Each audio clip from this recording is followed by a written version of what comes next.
Most fölvetheted, kedves sorstársam, hogy mindennek mi a köze Borvendék Zsuzsannához. Részemről nagyon is sok, mert 1994-ben született meg az a nevemet viselő szörnyűség, amit mások, nem is kis iróniával, a megoldhatatlan Drábik egyenletként emlegettek. Számos illetékes helyet és fontos embert, köztük a hiteleket felelőtlenül felvevő Fekete Jánost, az MNB akkori tényleges vezetőit is megkerestem, hogy választ adjon kérdésemre. Miért lehet az, hogy 1973 és 1989 között bejön az országba alig $1,5 milliárd, amire ugyanennyi idő alatt kifizetünk legalább $10 milliárd kamatot, és mégis marad $22 milliárd kifizetetlen adósság, amit majd a rendszerváltás után maradéktalanul behajtanak a magyar népen. Sehol nem kaptam választ. Borvendék Zsuzsanna volt az, aki megoldotta ezt az egyenletet, és választ adott a kérdésemre.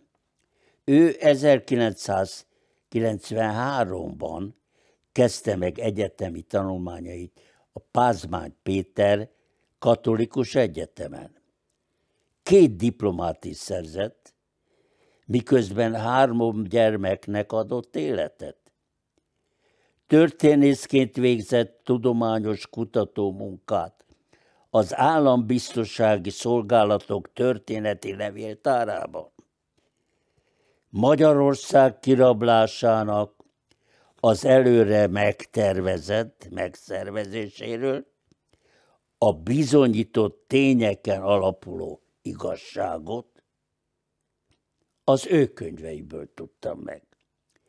A kádári Magyarország titkos élete, az Impexek kora, a Hálózatok pénze című könyvei bizony mind remek művek.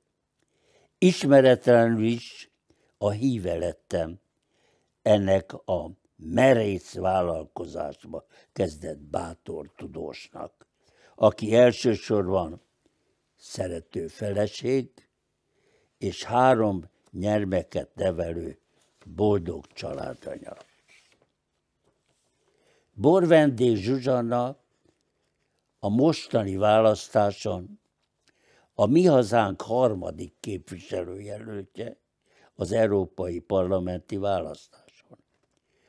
A listavezető Toroczkai László elnök és Dúró Dóra alelnök után nagy esélye van arra, hogy megválasszák. Ezért várhatóan Borvendék Zsuzsanna fogja a többi európai nép szuverenitását is védelmező magyar nemzeti radikalizmust képviselni Brüsszelben.